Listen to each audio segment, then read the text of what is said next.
4, 3, 2, 1. What's up, Jace? We're back. First episode of 2021. What's today? The 2nd? The second, yeah. That's crazy. This will come out. I wonder when we started the podcast. It was probably, I think it was after summer, but before. I think it was August. I think you're right. Yeah. I think it was August. Yeah, because it would have been before my birthday, which was in September. So Yeah, that's crazy. It's been a minute. Yeah, so I guess first a little bit of, not business, but we decided that we've been having a lot of fun talking about like Star Wars, Mandalorian stuff, that we decided to start a second channel to put out to talk exclusively about like pop culture, the Star Wars, Marvel, kind of whatever, so that the main channel can stick more to politics. That'll be on Apple Podcasts. It'll just be under the same thing. Two episodes will come out every week. And then on YouTube, there's a second channel called CTS Pop Culture, and that's where those other episodes will be posted. So check that out. That'll be fun. Yeah, that'll be cool. Two different sets of listeners. People that, well, maybe not. People that enjoy politics and people that enjoy Star Wars. It's probably Star Wars, Marvel, kind of anything all over probably. But yeah, should be fun. Okay. What happened this week? What's some good stuff? In the political world, there's still conspiracy theories that something big is going to happen. Trump keeps alluding to something big happening. I don't get it. He's running out of time. There's no time left. It doesn't make sense. People say the 6th is the next big thing. But they keep pushing it back. Which it's is like this. Let's see. Is this Wednesday? Yeah. They keep pushing it back. It's like at first it was like when they were going to like the lawsuits was when stuff was going to happen. Then it was before they certified the votes. Then it was with the electors. Then it was with what was the next thing? Like the Supreme Court. And now it's like Mike Pence in the Senate to overturn the results. Trump has 2 mainstream attorneys handling his case. It's like something Powell, or like, I don't think it's Suzanne Powell because I think she was something else. But it's like Powell and Lynn Wood are the 2 attorneys. And the other day, Lynn Wood, from his private, I don't want to say anything that's not true, but I got sent something. We'll have to double check it. Just disclaimer, this may not be true. But on Lynn Wood's Twitter account, he tweeted that like a bunch of crazy stuff. I mean, they've just been going crazy. Trump's attorneys, personal attorneys, Rudy Giuliani included, have been tweeting crazy stuff. But Lynn Wood claimed that it's just tricky trying to navigate YouTube's policies, but he claimed that Jeffrey Epstein was still alive. That's what he claimed. Weird stuff. That's out of left field. That's one a little bit. Trump's personal attorneys. What? We'll have to double check it. This may not make it into the podcast. Well, did you hear about the guy that said Mike Pence should be charged with treason? No. Oh yeah, Gomertz or something. I can't remember. Congress. Some Louis Trump guy. Gomertz. He's suing right now. It's so weird. It doesn't make sense. Well, did you hear that Josh Hawley? This never happens, but Hawley is signing on to because basically how it works when you're contesting the results of election, you need 1 congressperson and 1 senator, both from the same state.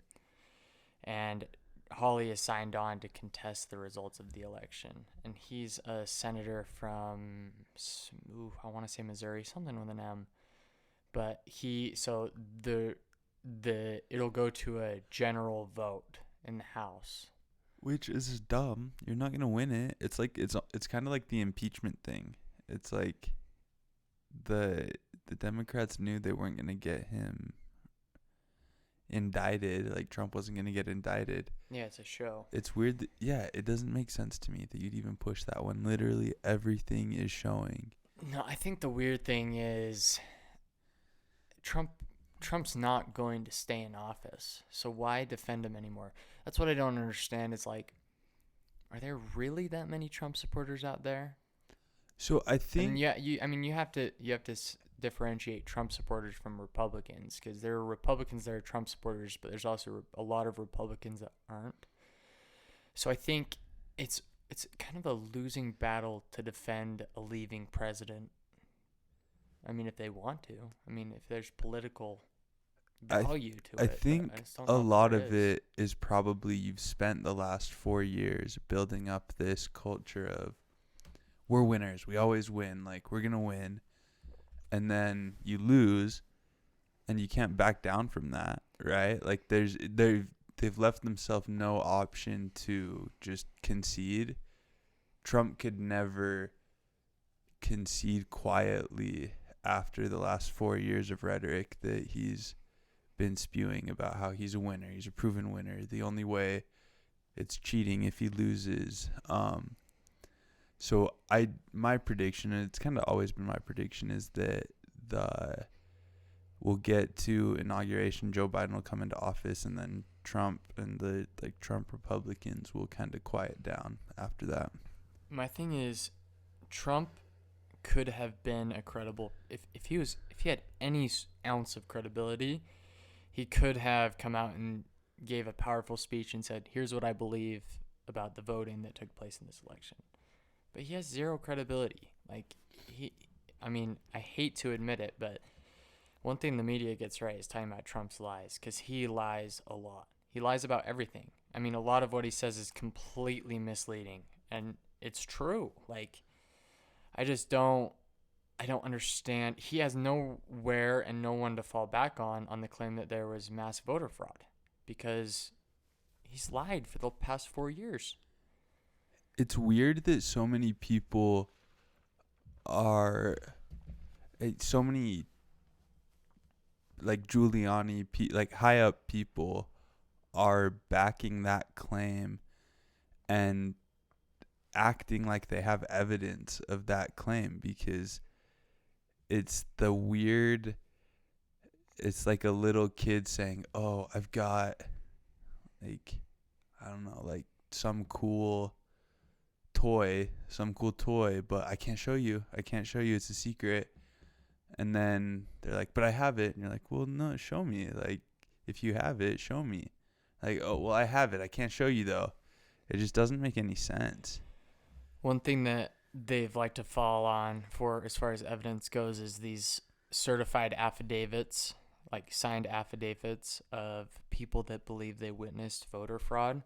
And it's like you're picking and choosing. There was millions upon millions of people that voted, and you're presenting, you know, even hundreds of certified affidavits of voter fraud. It's like millions of people voted. These are worthless. Well, and that's Even if it was thousands, I mean, compare that to the actual size of the election. It would take hundreds of thousands. yeah, and we've talked about this a little bit before, that that's a little bit the problem with the Democrats' rhetoric, where they're like, there's zero voter fraud. Voter fraud's not possible. There can't be any voter fraud. So then all Trump's team has to do is to convince his base, and any person who's thinking logically about it will say, "Oh, okay, 150 million votes, and they found 200 counts of voter fraud that didn't have an impact on the election." But because the rhetoric was that voter fraud was impossible and it wasn't going to happen at all Trump's team has to do is pick out a few instances where there is voter fraud, and that appeals to their base. That appeals to his base. Another thing that happened is Mitch McConnell won't allow a vote on the $2,000 stimulus bills or checks. Yeah, it's Well, what's weird is this is his last hurrah in the Senate. This is his last term. So historically senators have sort of. Is it his last term? That's what he said. He just won re-election this last year, Oh, or not even this last year. He won the election. He was in a yeah, he won the election. Senate Yeah, race against some guy in Kentucky, but yeah, he's not going to let people vote on it. It's gotten massive support. I mean, even in the House, a bunch of Republicans voted with it was the like Democrats. 44, I think. Republicans voted with the Democrats. Yeah, And they've got the support of Trump. What's weird about that, and I think this goes back to how incredible Republicans are. We like to bash on Democrats, but Republicans are just such sleazeballs. I mean, they're talking about reducing the deficit when, I mean, what Trump has, over the last 4 years, he has done nothing to try to balance the budget. Bill Clinton did better than Trump. I just don't, something doesn't register with the Republican point of view, right? I mean, there's got to be something else other than balancing the budget that they're worried about, that they would not allow a vote. It's one thing to not allow a vote, and it's another thing to just vote against it. I've always thought that was so weird that they can just not allow a vote. yeah, and that at that point, to me, it gets a little bit into semantic. I don't, because by not allowing a vote, in a way, I feel like that's the same as just voting no. If they're that confident in that it's not gonna pass, that they're just like, it's a waste of time to vote on it. I don't know. I don't like it, obviously, but it does seem a little bit like just a more forceful way to say we're voting against this. Yeah, and I think he doesn't want to allow a vote because he doesn't want to single out the Republicans that would vote no. But there's massive support in the Senate. I mean, a bunch of Republicans have come out and said they'd support it. They'd have every single Democrat on that vote. It would pass with probably a supermajority. So I don't get it. I've always thought it was weird that the Speaker of the House, the leader of the Senate, and the president, I mean, in some ways, the Speaker of the House is even more powerful than the president. It's like really bizarre. And the country doesn't elect the Speaker of the House or the leader of the Senate. So it's kind of weird. I've always thought that was really weird. They have too much power. Yeah, and it's difficult. It's the whole finding like checks and balances, how it's shocking how smart the founding fathers were to even get as close to set up a system that's worked as well as it has. Like, I can't imagine trying to come up with a system that and plan for all the little things that you'd have to figure out. But it's a weird, I think it's changed over time, that those people, as we've become more partisan, those like the Senate Majority Leader and the Speaker of the House have just gained more and more power as it's become a us versus them vote. So you just control a huge block of votes and can just control that. So the leaders of those blocks have just become super powerful. Well, my thing is, if you're going to have someone that powerful in Congress, just put it to a vote like you do the president and let the country vote on it. I mean, you could literally do it where you could have, literally people running for Speaker of the House, right? You could have the DNC could run a similar election if if they have control of the House, they could run an election for Speaker. They kind of do. It's right, because Nancy Pelosi's getting challenged for Speaker of the House. And it's not, obviously the American people don't vote on who's Speaker of the House. It's more an internal, like, representatives decide. Yeah, it's not even internal representatives; it's Congress people, right? Yeah, no, that's what I meant, to like members of the House of Representatives decide. And I don't know how you get rid of that. Just because I guess if you took away a formal office, there'd probably be an informal leader of the group. I don't Yeah, know. I'm saying replacing just literally putting it to a vote to the American people. I mean, you could even do it where you only allow the vote to Democratic registered voters or Republican registered voters. I mean, even then it would be more democratic than having them selected by Congress. Yeah, but how? Because they're elected to Congress, right? So that's the American people choosing. Um, I don't know if you could get a. You'd have to give a lot more formal powers to. I don't know. It'd be kind of weird if that became an elected position. I think you just end up with a lot of. I think the parties would just run who they wanted, right? They just decide, hey, Yeah, we that's what want they it. do in the presidential election too, right? Yeah, but if you're running against yourself, the party, I don't know. I feel like the party would only put up because if there wasn't a primary election where it just went straight to the generals, then the American people would only have two choices the entire time. And I think that might be what would happen if you tried to do an election like that.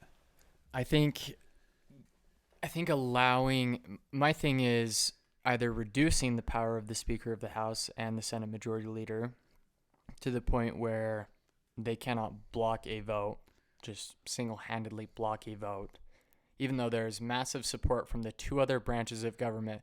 One singular individual who's been chosen as a representative of the Senate has the ability to block an entire vote. That's the power the president should have.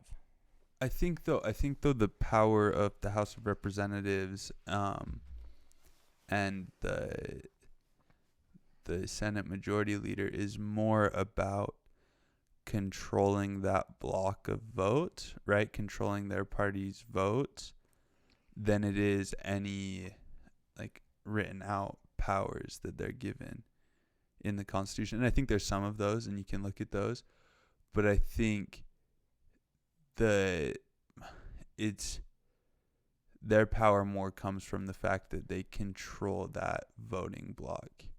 And that's a function of how partisan the country's become and how partisan Congress has become. So, what do you mean they control that voting block? Right? Like, largely, obviously, there's a few exceptions, but Mitch McConnell controls, like, if Mitch McConnell says, hey, you're voting yes on this to Republican senators, for the most part, that's how it goes. There are a few exceptions, like Mitt Romney, I'm blanking on the other Republican girl's name. Lisa Murkowski, Suzanne Collins. Yeah, but largely it's a function of being able to decide what stance your party's going to take on a vote more than any power that's given to them through the Constitution. Right. That's why I'm saying. You could easily change it where. I'm pretty sure it's just. I don't even know if that's in the Constitution that the Senate Majority Leader has the ability to, if and when he decides to, he can stop a vote. I don't even know if a Senate Majority Leader is mentioned in the Constitution. The President of the Senate is the Vice President, but I don't even know if the Senate Majority Leader is if there's such a thing in the Senate. I mean, in the Constitution, I'd have to look at it. I would be. I'm not super familiar with how he's blocking a vote. I would be. So when I say blocking a vote, he's literally not allowing them to vote on it. Like he's not presenting it to the floor of the Senate. In what way? Just not presenting it to the floor of the Senate? Yeah. I mean, literally, he has the ability to, if and when he chooses, he can bring a vote to the floor. He has the ability to do so. Only himself, by himself, he has the ability to do so, right? He doesn't even need the support of his party. They don't vote on whether to bring it to the floor. He has the ability to, if and when he wants to, bring a bill to the floor to present it to the acting president of the Senate, and he's choosing not to present this particular bill to the president of the Senate. That's what I'm saying. That I guess that's my biggest problem with that is there's got to be a better way, a more democratic way that process is taken. Whether like there should be an ability to override the majority leader's decision with a supermajority by the rest of the members of the Senate. Do you think you'd get that on this vote? Yeah, I mean Josh Hawley does, and he's the same guy that's freaking voting against the electoral results. He's come out and said it. Bernie Sanders has come out and said they would have a supermajority. Yeah, I don't. Supermajorities are just a lot of people have to flip. Like that's almost half the Republicans in the Senate Yeah. have to flip. I don't know if that happens.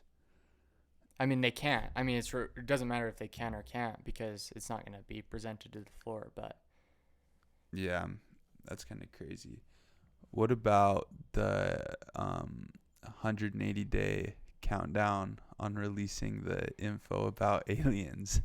That was we were weird. just talking Weird about way this.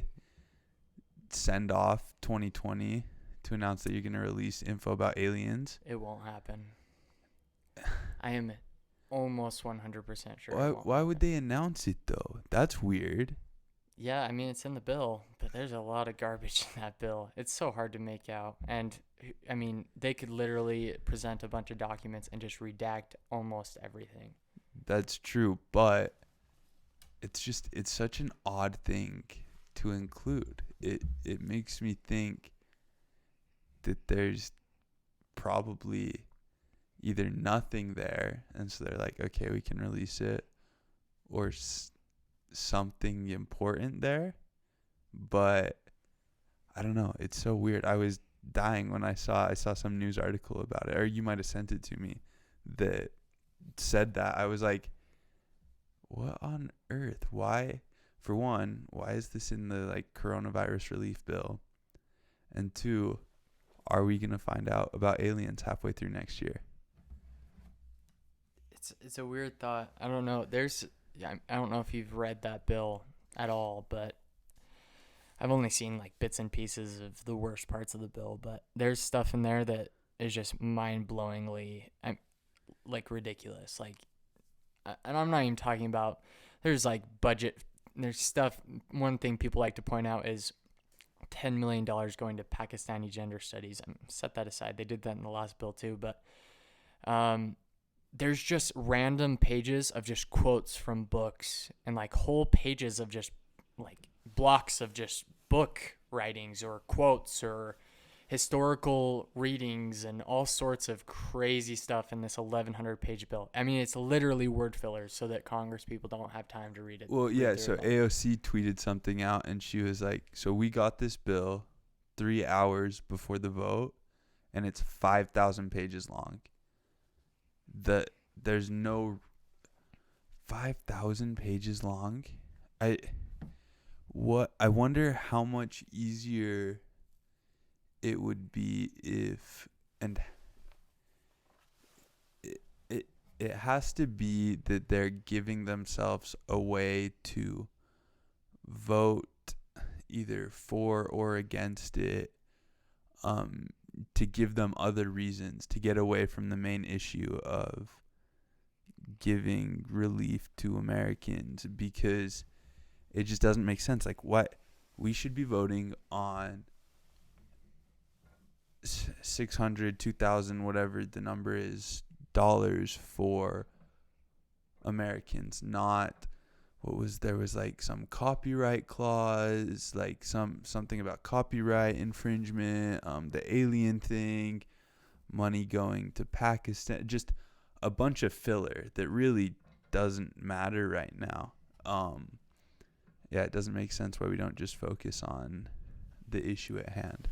I think as time goes on, the system that the founders had envisioned will continue to deteriorate until eventually it is no longer a real system of government. It's just completely dysfunctional.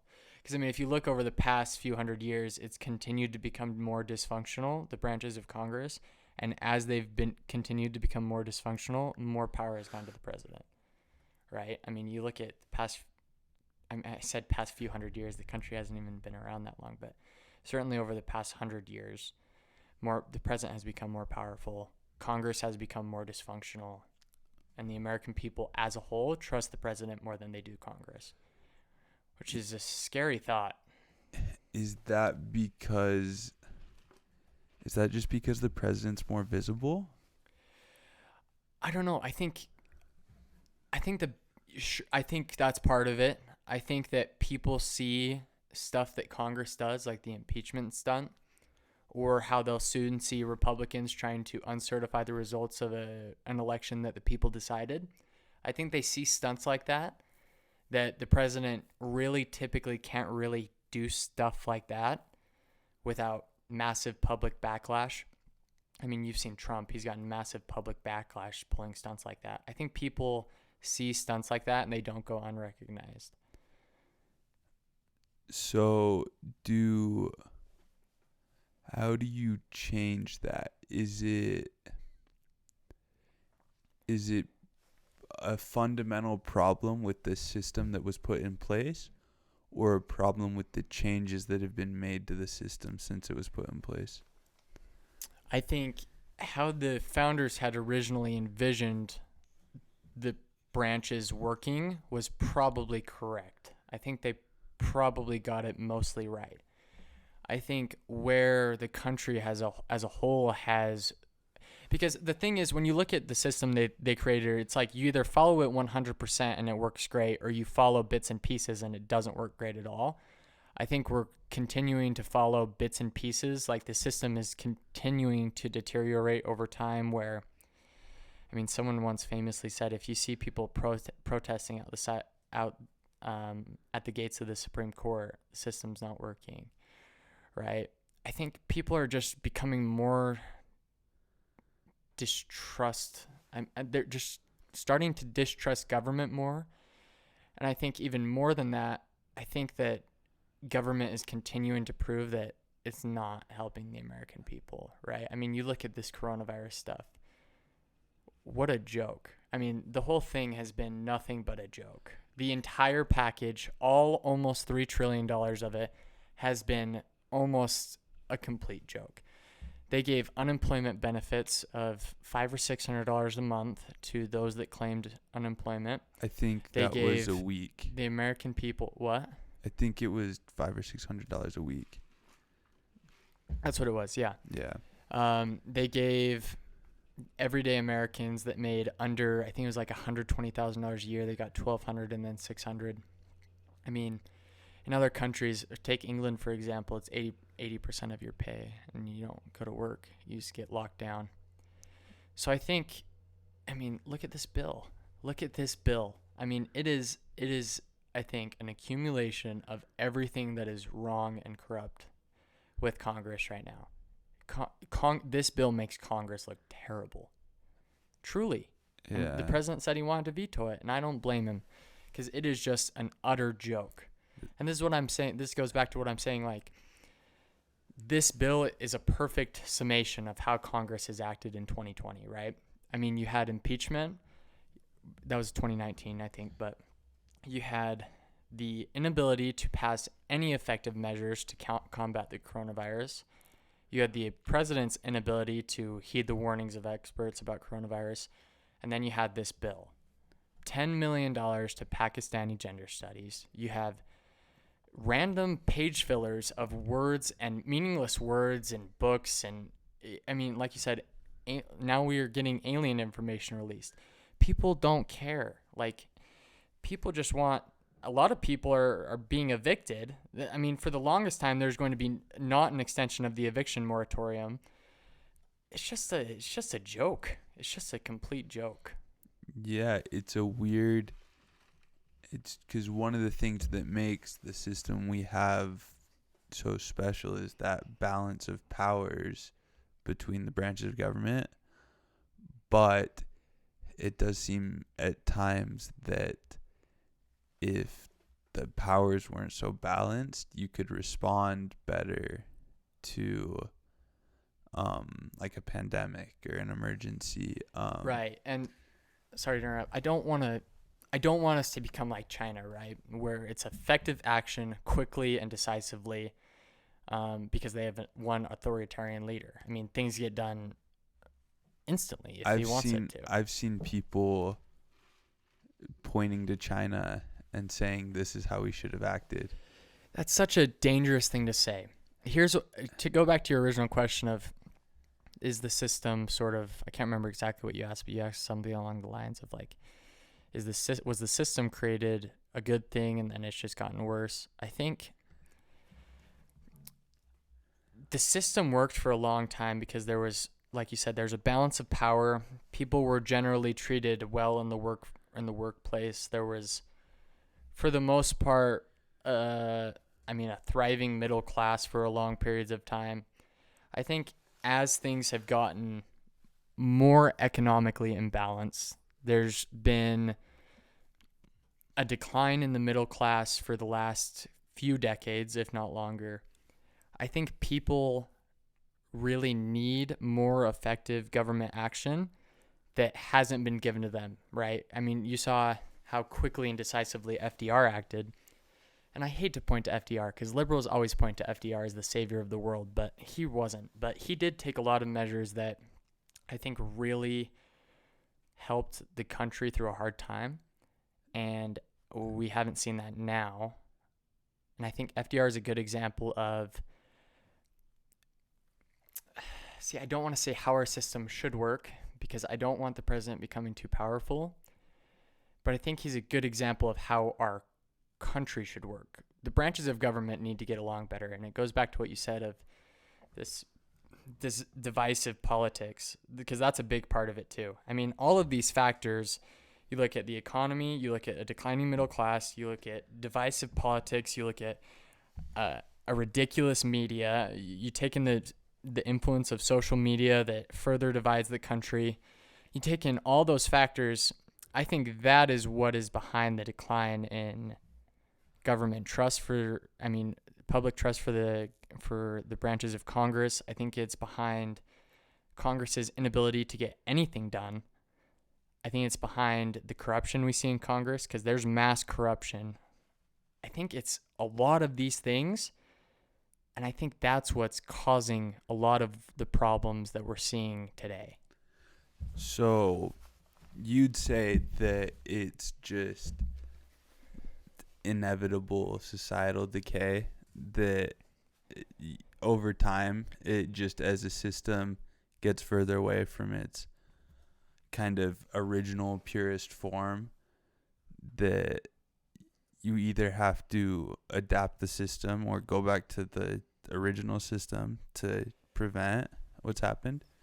Yeah, this system surely can't stand. I mean, after what we saw at this last election, we can't take another one like this.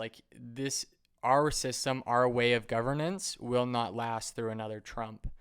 I mean, someone that's more divisive and someone that it only takes one president to get into office and refuse to leave. And I don't think it's going to be Trump, but it only takes one. And if he has a large base like Trump has that has really been radicalized by his rhetoric for the past 4 years, I could certainly see something bad happening to the country. So I don't know how to fix it. I don't. I've thought about this. I'm like, how do you even fix these big issues? I think maybe someone very central, someone that has almost no party affiliation. I think that a unifier really could go a long way. But Obama was kind of a unifier, not when he was running, but when he was president, he was a really, regardless of his policy, he was a unifying president. I don't think we're going to get another Obama. I don't know. I might push back on that a little bit. I think it's kind of a pendulum a little bit that you'll go from Trump to, I think it'll start to swing back the other way. I don't know though. It might not. We'll have to see, because right, the reaction is to Trump was Joe Biden, right? Who's not quite straight down the center, but a lot closer to that than Trump, and a lot less of a Yeah, provocateur. that's a good point. So I don't know if you swing. It'll be interesting to see in 2024 who the Republicans go with. If they try and build on the kind of shock and awe of Trump and go with somebody that's going to carry that on, or if they go with somebody that they think can beat Biden or whoever the Democrats run, because it probably won't be Biden, at their own game, and do a better job of appealing to the other side and winning kind of that portion of undecided voters that are in the middle that swung this election, that swing most elections. And so yeah, it'll be really interesting to see and something to kind of wait and see.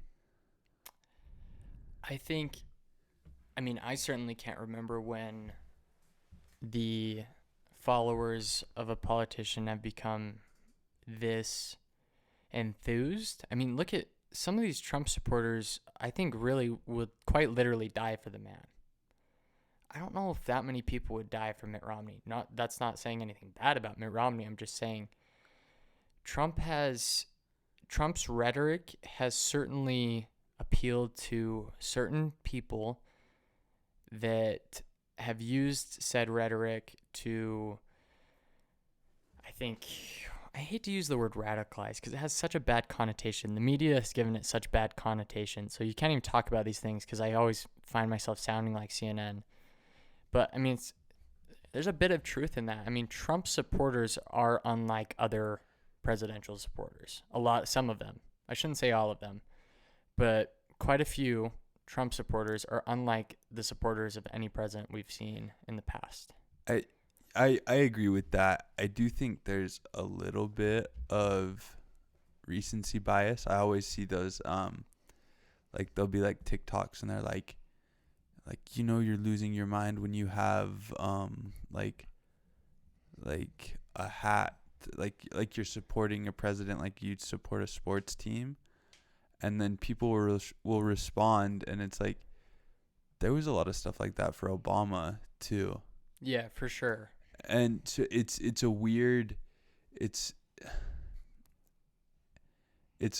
one of those things that I think if you're just looking at your side, you end up if you're blind to what your side's doing, it can look like that everyone else is super different. I mean, I've seen a lot of similarities in how, especially when talking about like the other side, like Trump supporters talking about Democrats, or Democrats talking about Trump supporters, their arguments are like super similar in a lot of ways, and it's kind of weird. It's one of those like the pot calling the kettle black, that they're just, I think if we could all take a step back and say, hey, like getting radicalized, probably not a good thing. We should avoid that. And everyone calms down a little bit. That would probably be a good thing for the country. I agree. The only problem is I don't know if anyone's going to do that. I don't know if Joe Biden is the figure that is going to do that. And that's the thing, is I feel like I'm rather unbiased because I'm not a Trump supporter and I'm not a Biden supporter. I really am concerned about the direction that, and like you said, there is some bias in the sense that, you know, a lot of exposure to social media. The people you see on social media are certainly different than the people you meet in real life. But I think there is an increased sense of division in everyday life. I mean, look at it like this. You can't wear a Trump supporter out in public. Me or you can't. I mean, I certainly wouldn't, even if I was a Trump supporter. And I know a lot of Trump supporters that would never buy a MAGA hat in their life because they're embarrassed. Well, sorry to interrupt. I have kind of a funny story about that. Is we have a family friend that like super anti-Trump, doesn't like Trump at all, and I actually got a Trump hat as a joke to Oh yeah, I know this story. yeah, got a Trump hat as a joke to mess with him, and we were out golfing, and I put it on in between holes to just like wait for him to notice it. Um, wait for him to notice it and just see his reaction, just as a joke, whatever. But I felt myself as I was like walking around. I was uncomfortable. Like, Right. what if someone sees me in this? Like, I hope somebody doesn't see me in this. Um, and I wouldn't say that it's a bad like you should never feel uncomfortable with what you're representing if you're not representing something good. But I do think that there are the reaction to someone wearing like a MAGA hat and things that I would classify as much worse is very similar. Like people to me overreact a little bit to the MAGA hat, and it's just kind of crazy that I was wearing this hat as a joke, and like about as far away from a Trump supporter as you can be, and I was super uncomfortable. Like I didn't want to have it on. Right. And part of that I think is, I mean, Trump has said a lot of really nasty things, and I think there is some correlation between. I mean, if you support, I disagree. First of all, I disagree with the argument that you can support Trump without supporting his character. I think that he's the president of the free world. You can support Trump. I don't think you're a racist if you support Trump. I don't think you're a misogynist. I don't think any of that stuff. But if you support Trump, you support his character too, right? I think. Would you agree? I don't know. I think that there's a difference between. It depends on how you classify supporting. I think because Yeah, I'm not saying agree with his character, but you support his character. but I think there's a very real percentage of the population that probably doesn't like Trump's character, but doesn't like the policies of the Democrats, and so they're left with no option but to support or vote for Trump. I agree. So I think that's definitely a real thing. I think that I think when you vote for someone, when you are given that responsibility of voting for someone, and you are just choosing to ignore their character or choosing to ignore even if you don't agree with it. I mean, really, if you voted for Trump, and this is just my opinion, right? I think in a way, and by support, I don't really mean that in like, oh, you're gonna go to every rally, you like what he's doing, but you're supporting it. I mean, I guess I should use the word enabling, right? His character was not enough to turn you away from voting for him, right? So I guess it's an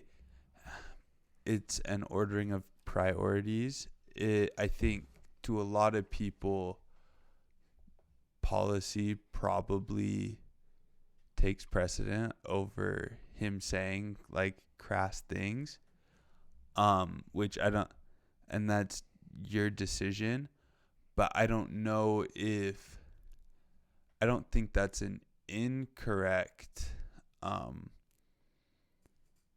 if you're going to focus on the things that really affect you more. I don't think I could blame you for doing that. I couldn't blame him either, right? Like I said, I wouldn't think that you're a racist. I don't think you're necessarily misogynist, but you're an enabler of his character. I don't think I'd say that. I think I would. Because if I have two people and one said some nasty things that really don't affect me, like whatever, I don't like what this person said, and the other person is proposing things that would directly harm me, you're agree. asking me to vote against. Let me clarify. So when I say enabling, supporting, I guess I mean more so the fact, like, I don't think you can have your cake and eat it too. I don't think that you can support Trump w- by completely disregarding his character. I guess the claim I'm trying to make is I think the Republicans that vote for Trump made a conscious decision that the comments that he's made and the rhetoric that he's spewed is I'm just going to ignore it or forget it. And I don't think people should be ignoring that or forgetting that. What he's said and done over the last 4 years, some of it has been really bad for the country. And I'm not a Trump alarmist or anything. If it was a Democrat, I would say the exact same thing. But as far as presidential behavior goes, he's been bad for the country. Would you agree? Yeah, I would say he's definitely divided the country. Yeah. So I guess the claim I'm trying to make is enabler is a really bad word because it's like it has a very negative connotation. I just don't agree with the belief that you can vote for Trump simultaneously ignoring his character because I think it's two peas in a pod. Yeah, Prioritizing is one thing, ignoring is another. yeah, I'd be cautious to make that argument because again, it's the problem I have with it seems to be putting too much blame on the voter as opposed to I would say the fault for what's happened with Trump is on like the Democrats that they didn't present a platform that let people the fact that Oh, I completely agree. the fact Yeah, that I people agree. had to Sure. say, okay, I see what Trump's doing, but it, I have to prioritize this over it. I don't think a lot of people are ignoring Trump's character. I think they have to put it lower on the totem pole because there are things that are actually going to directly affect them. Right. I'm not blaming the voter. I think I'm more so trying to get to the point of people voted for Trump in spite of his character, right? His policy positions. So I worry about in the future if presidents worse in character than Trump come along with with rhetoric and divisiveness that is much worse than Trump, but still aligns with traditional party values. I worry that more presidents like that are going to come. I think they're going to get worse than Trump. Maybe not this election with Joe Biden. Maybe not even next election with the Republicans, because I think the Democrats maintain control of the presidency for the next 8 years.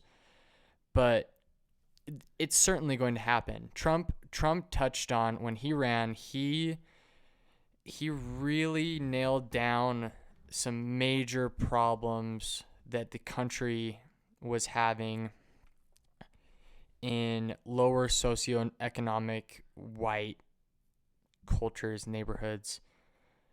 I think he really took to I think his rhetoric really spoke to those neighborhoods. And I don't think his economic policy has made his voting base better, should I say? Economically, socially, I don't think he's made anything better economically or socially. So if those problems aren't going away, I could certainly see another president, whether it's a Democrat or a Republican, coming along with rhetoric that is much harsher and party values that are somewhat aligned to societal norms that continue to divide the country. That's what I'm worried about. Yeah, I can see that. Yeah. I don't I prefer to take a more optimistic view that things will get better and I'll could be proven wrong, but it definitely we'll have to see. It's one of those things that in 10 years we could look back on this and say, wow, like either we had no idea what was coming or it's a good thing the things we talked about didn't happen. Yeah, I certainly want things to get better. My question is, how do you make things better? I don't think Joe Biden's the answer, but I certainly didn't think Trump was the answer either. So it's like, what do you do? Yeah, it's a tricky one. I don't know. Want to wrap this one up? Yeah, we'll wrap up this episode. Let's do it. Sweet. Stop.